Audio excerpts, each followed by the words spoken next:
সরস্বতী পুজোর দিনে, সরস্বতী পুজোর দিনে বাচ্চা জন্ম নিলে আমরা কি নাম রাখি বলুন তো? তাকান, আমরা কি বলি? মা সরস্বতী, ছেলে ইঞ্জিনিয়ার হোক, ডাক্তার হোক। আর যিনি ভক্ত তার বাবা মুকুন্দ সরকার বললো, মা আশীর্বাদে করো মা, আশীর্বাদে করো মা। দেখুন কি চাইছে, আমরা কি চাই, উনি কি চাইছেন? আশীর্বাদে করো মা, আশীর্বাদে করো মা। যেন সংকীর্তন গাইতে পারে, আশীর্বাদে করো মা। সংকীর্তন গাইতে পারে, আশীর্বাদে করো মা। যেন সংকীর্তন গাইতে পারে, আশীর্বাদে করো ও মা। যেন সংকীর্তন গাইতে পারে, আশীর্বাদে করো মা। ভাগবতে পড়তে পারে, আশীর্বাদে করো মা।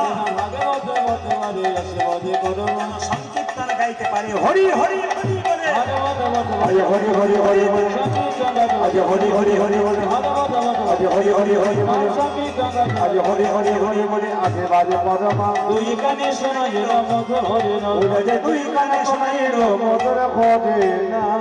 একবার জোরসে বলবেন, গৌরাঙ্গ মহাপ্রভু কি? একটু জোরে হবে কিন্তু, এত জোরে হবে যেন পলাশ চাপড়ি পর্যন্ত যায়। গৌরাঙ্গ মহাপ্রভু কি? চলে গেছে, একটু চলে গেছে, একটু জোরে। রাধা রানী কি? শ্যাম সুন্দর কি?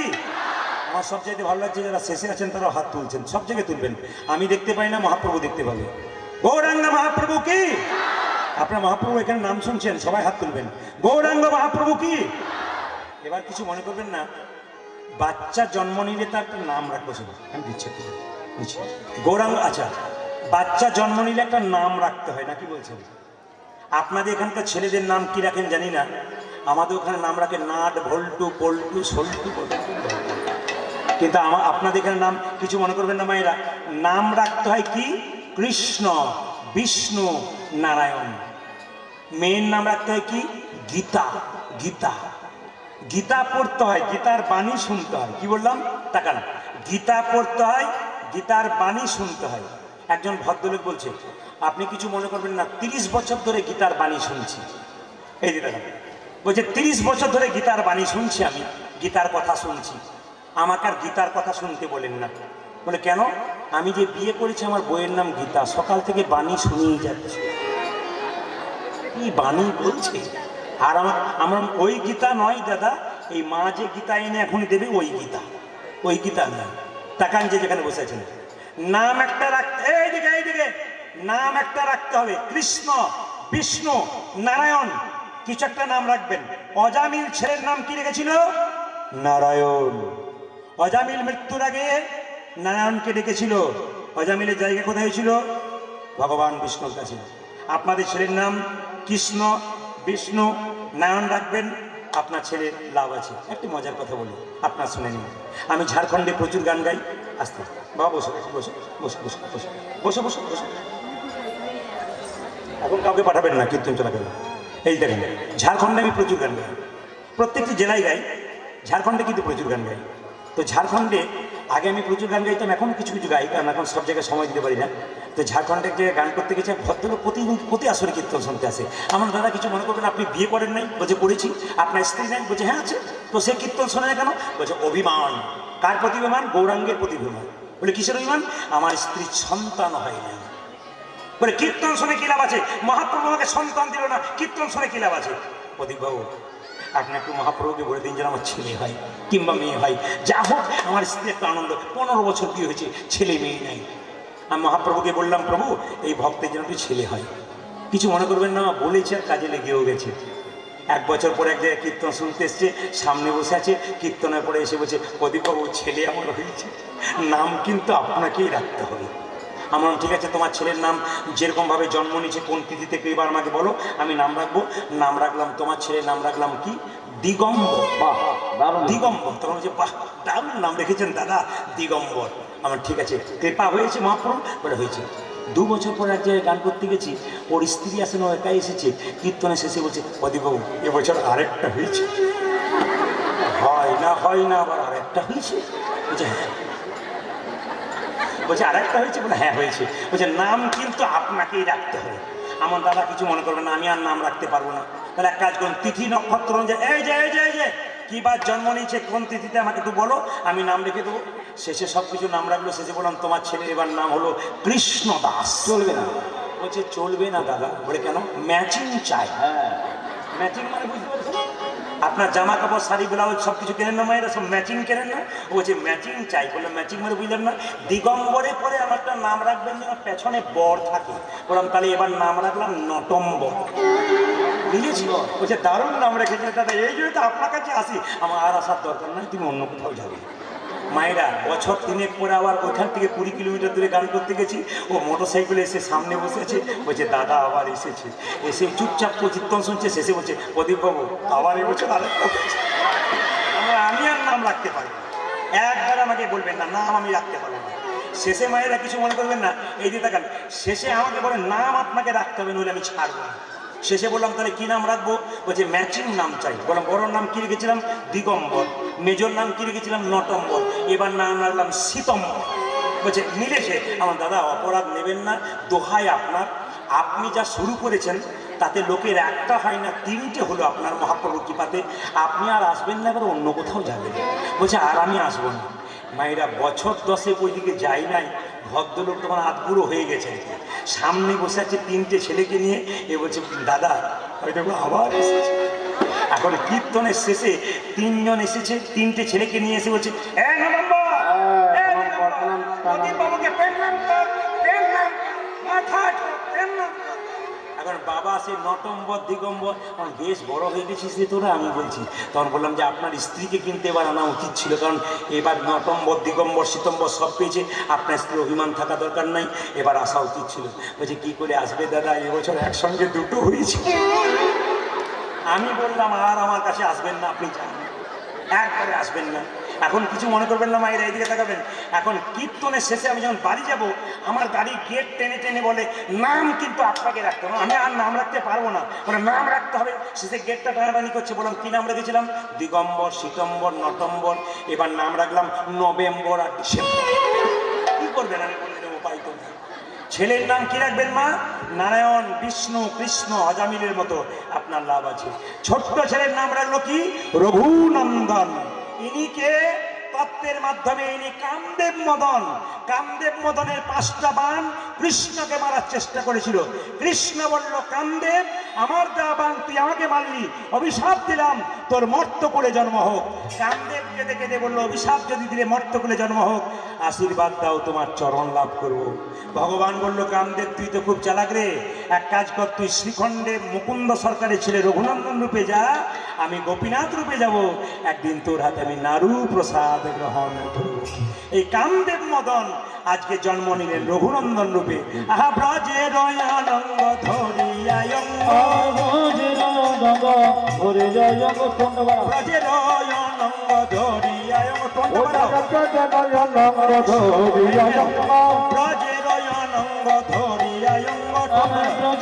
অনঙ্গ ধরিয়ায় গৌরে আওল গৌর সঙ্গ গৌরে আওল গৌর সঙ্গ তুল চরণ সোনার পাই সোনার নপুর রাতুল পাই আমার সোনার নপুর রাতুল পাই নপুর রাতুল পাই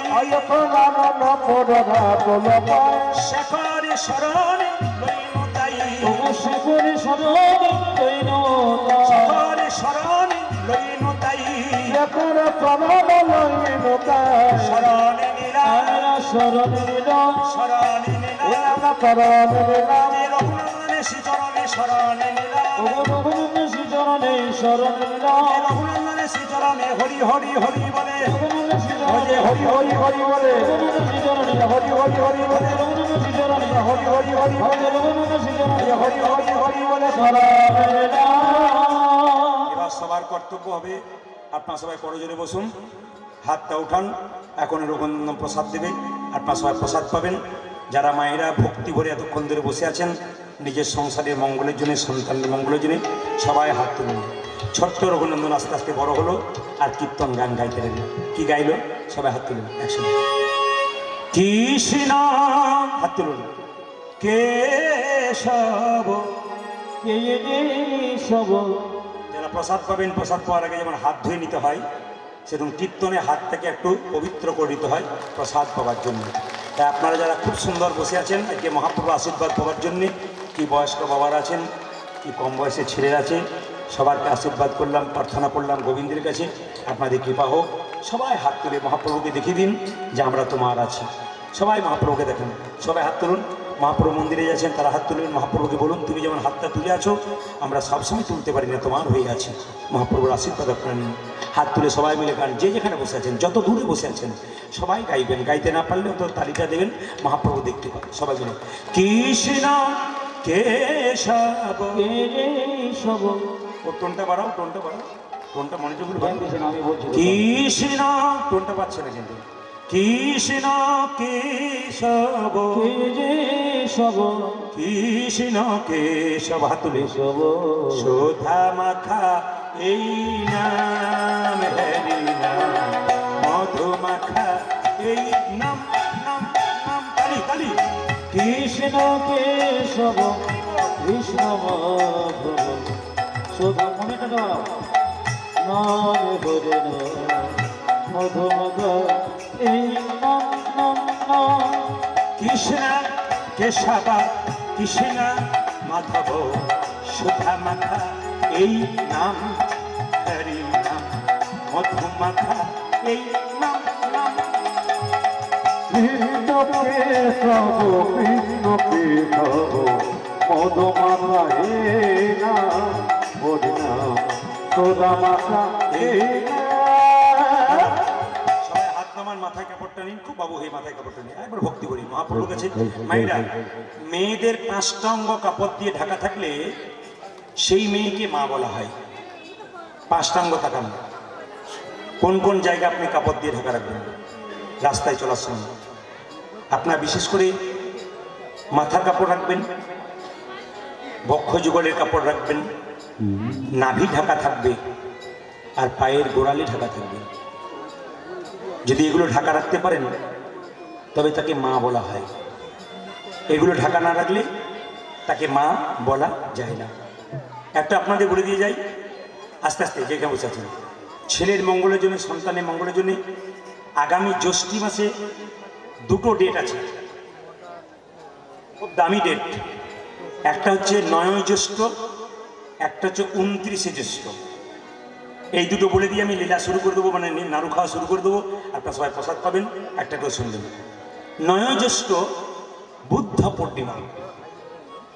আমি এখানে আসরে দাঁড়িয়ে বলে গেলাম, অনেক বয়স্ক বাবার এখানে কীর্তন শুনতে এসছেন, অনেক মায়েরা শুনতে এসছেন, শুনে নেবেন ওদের কাছে। যদি কারো ফাইলেরিয়া, বাত ব্যথা হয়, যদি কেউ আমাবস্যা পূর্ণিমার দিনে ভাত মুড়ি না খেয়ে, নিরামিষ খেয়ে, আটা রুটি খেয়ে, হ্যাঁ একটু নিরামিষ সবজি খেয়ে সারাদিন কাটাতে পারে, তার বাত ব্যথা, ফাইলেরিয়া জনিত জ্বর আয়ুর্বেদ বলছে এবং পণ্ডিতরা বলছেন একেবারে ভালো হয়ে যায়। যদি ভালো হয় আমাদের এত ব্যথা। আরে বাবা, চোর পালালে বুদ্ধি বাড়ে, চোর পালানোর আগে বুদ্ধিগুলো করুন, কাজে লেগে যাবে।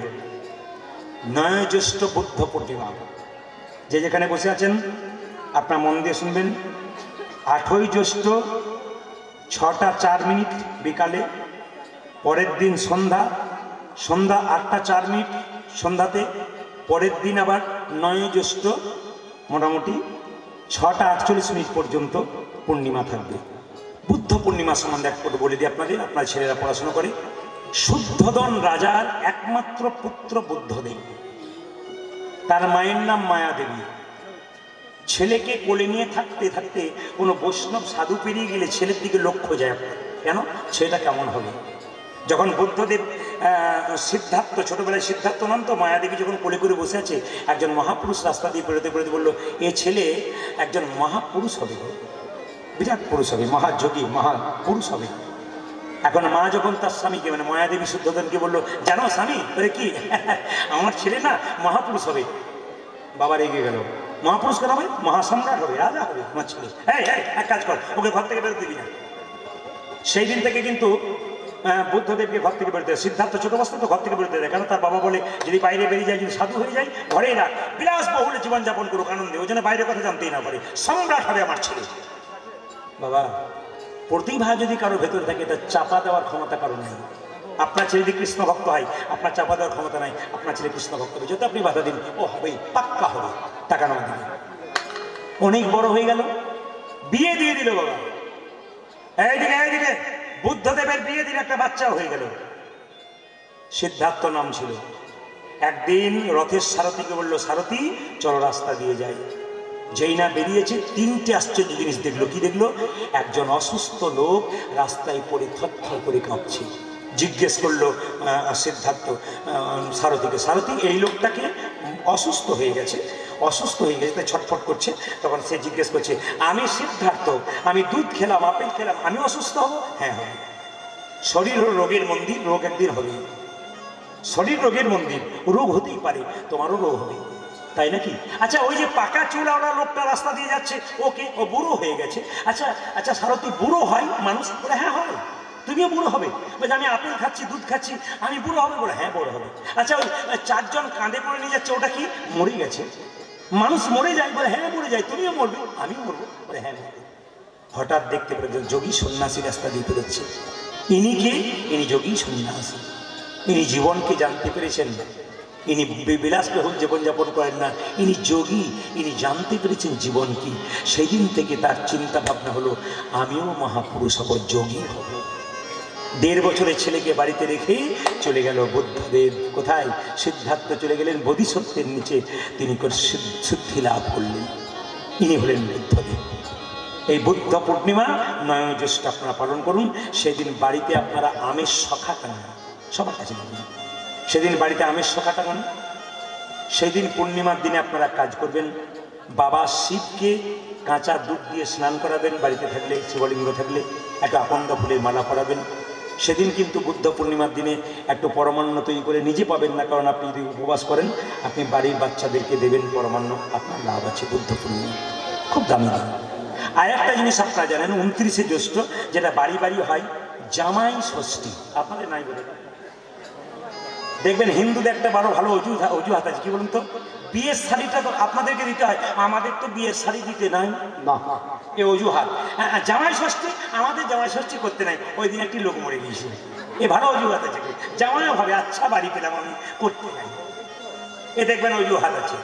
জামাই ষষ্ঠী মানে কি? অরণ্য ষষ্ঠী। প্রত্যেকটি শাশুড়ি মা সকাল থেকে দুপুর পর্যন্ত উপবাস করে থাকে, একটা পিতলের কলসি নিয়ে তার মধ্যে আমের শখা দেয়। মায়েরা আমের শখা দিয়ে একটা হলুদের মধ্যে সাদা সুতোকে ভিজিয়ে সেই সুতোটা বাবাজির কবজিতে বেঁধে দেয়, জামাই বাবাজির কবজিতে, জামাইয়ের মঙ্গল হয়ে। কেন জামাই ষষ্ঠী হতে জানেন? এখনকার দিনে বলি নাই, আগেকার দিনে মেয়েদের যতদিন না বাচ্চা হতো ততদিন কিন্তু শ্বশুর বাড়ি থেকে আসতে পারতো না। এই জন্যে যাতে শ্বশুর বাড়ি এবং মায়ের বাড়ি, এই দুটো বাড়ির মধ্যে যাতে মিলন হয়, তার জন্য জামাই ষষ্ঠীর ব্যবস্থা করেছিল। জামাই ষষ্ঠী মায়েরা, ষষ্ঠী পুজো মানে কি? মা ষষ্ঠীর বাহন কে বলুন তো? লক্ষ্মী। একটা প্রচলিত গল্প আছে, কিছু মনে করবেন না, ছোট করে শুনে নিন। বেনে বাড়ির দুটো বউ ছিল, বড় বউ আর ছোট বউ। ছোট বউ কি করতো? ভালো ভালো খাবার খেয়ে খেয়ে নিত। শাশুড়ি মা জিজ্ঞেস করতে, খাবার কে খেয়ে নিয়েছে? একটা বিড়ালের দোষ দিয়ে বলে বিড়ালটা খেয়ে নিয়েছে। বিড়ালটা মা ষষ্ঠীর বাহন, তার রাগ হয়ে গেল। এখন বেনে বউয়ের যখন ছোট বউটার বাচ্চা হলো, তখন বিড়ালটা কোলে করে দিন রাত্রিবেলা নিয়ে চলে গেল একবারে জঙ্গলের ভেতরে। বেনে বউটা খুঁজতে খুঁজতে খুঁজতে খুঁজতে খুঁজতে খুঁজতে যখন জঙ্গলের মধ্যে ঢুকলো, তখন দেখতে পেলো যে মা ষষ্ঠী বুড়িমার রূপ ধারণ করে বললো, মা এক কাজ করো। বলে কি?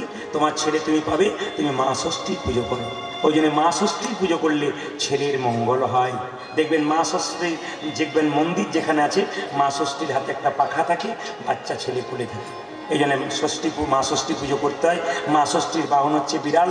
দেখবেন রাস্তা দিয়ে বিড়াল কেটে দেয়, তাহলে আমরা কি করি বলুন তো? বিড়াল যদি রাস্তা দিয়ে কেটে যায়, আমরা কি করি? ড্রাইভার যারা হয় তারা রাস্তাটা একটু কেটে দেয়, কিংবা একবার ঘুরে দেয়। ওটা করার দরকার নেই। শাস্ত্র বলছে, যদি রাস্তা দিয়ে যাচ্ছেন, বিড়াল আপনার রাস্তা কেটে দেয়, 3 বার এই কথাটা বলবেন, জয় নরসিংহদেব, জয় নরসিংহদেব, জয় নরসিংহদেব। শুধু এই 3টি কথা, এই কথায় 3 বার বলে দেবেন। আপনি সাইকেলে মোটরসাইকেলে যাচ্ছেন, বিড়াল পেরিয়ে গেল, জয় নরসিংহদেব, জয় নরসিংহদেব, জয় নরসিংহদেব। আগামী 29শে জ্যৈষ্ঠ জামাই ষষ্ঠী। আপনারা সবাই জামাই ষষ্ঠীর যে ডালা, তাতে দেখবেন কাঁঠাল পাতা থাকে, তার সঙ্গে করমচা ফল থাকে, তার সঙ্গে 9 রকম কিংবা 7 রকমের ফুল থাকে। এই ফুল দিয়ে ষষ্ঠী পুজো করা হয়, মা ষষ্ঠী পুজো করা হয়। সবাই মিলে বলুন, মা ষষ্ঠী, মাতা ষষ্ঠী কি? বাহ। জামাই ষষ্ঠী কি? বাহ। বুদ্ধ পূর্ণিমা কি?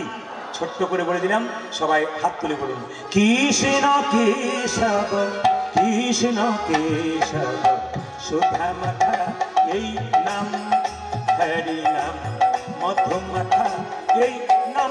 নাম গুলো ধরি সবাই। কৃষ্ণ কেশব, কৃষ্ণ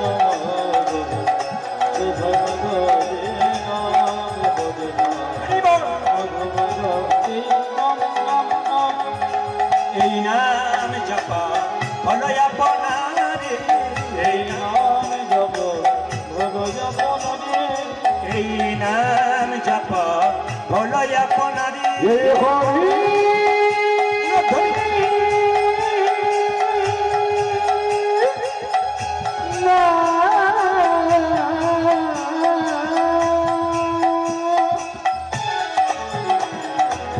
প্রেম সে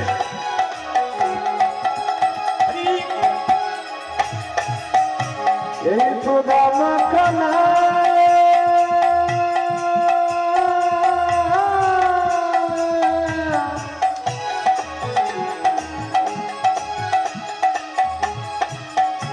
এই নাম সেবা করে এই কৃষ্ণ না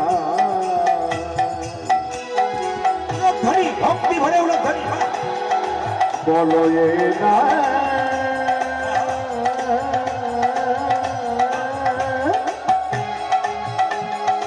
এই সুদামা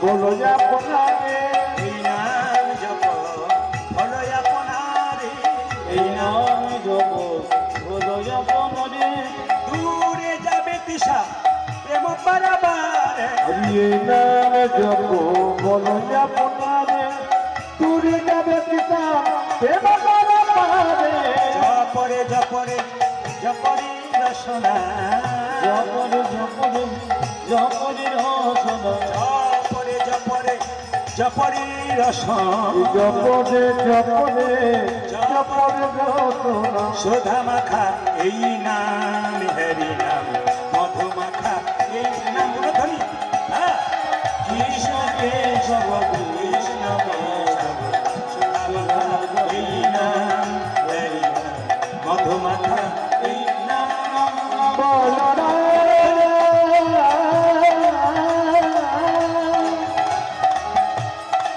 কৃষ্ণরা বলা কৃষ্ণরা জোরে বলুন রাধা রানী কি বাহ জয়টা ভালো আছে শ্যাম সুন্দর কি মদন মোহন কি ঘুম আসছে তাদের কি বাহ এবং রাধা রানী কি এবার সবাই মাথায় কাপড়টা নিন নারু প্রসাদ সেবা হল দেখুন দর্শন করুন সবাই দর্শন করুন সবাই প্রসাদ পাবেন কীর্তন কমিটি যারা আছেন এক বস্তা বাতাসা এনেছি আপনাদের সবার কাছে দিয়ে দেওয়া হবে আপনাদের কেউ 5টা পান পাশের জনকে 2টো দেবেন সব গোটা নিয়ে যাবেন না নিজের মঙ্গল শুধু নয়, সবার জন্য মঙ্গল হয় সেই কথা ভেবে মহাপ্রভুর কাছ থেকে যাবেন সবাই দর্শন করুন ছোট্ট রঘুনন্দন বসে আছে তার বাবা মুকুন্দ সরকার গোপীনাথের পুজো করছি সবাই দর্শন করুন করজোরে বসুন বাবু হে দাদা ভাইরা যারা রুমাল তোয়ালে এনেছেন মাথায় নিন রুমাল তোয়ালে না আনলে মাথায় হাতটা থেকে না যে থাকে তাহলে মাথায় নিন যে যেখানে বসে আছেন দাঁড়িয়ে হ্যাঁ মাথায় একবার হাতটা থেকে নিন অনেক দাদা ভাইরা দাঁড়িয়ে আছেন কিন্তু কীর্তন শুনছেন একই রকম আপনারা বসে আছেন ওরা দাঁড়িয়ে আছেন কিন্তু শুনছেন একই রকম সবাই দর্শন করুন মুকুন্দ সরকার গাইছে রঘুনন্দন দর্শন করছে মা মা একবারে স্টপ হয়ে শুনবেন এই জায়গাটা সবাই সবার দর্শন করা যাবে এটা আজকে যে শেষ জায়গায় এলাম এই জায়গায় আসার একটাই কারণ আপনার সবাই স্মরণ করবেন মনন করবেন বাড়ি নিয়ে যাবেন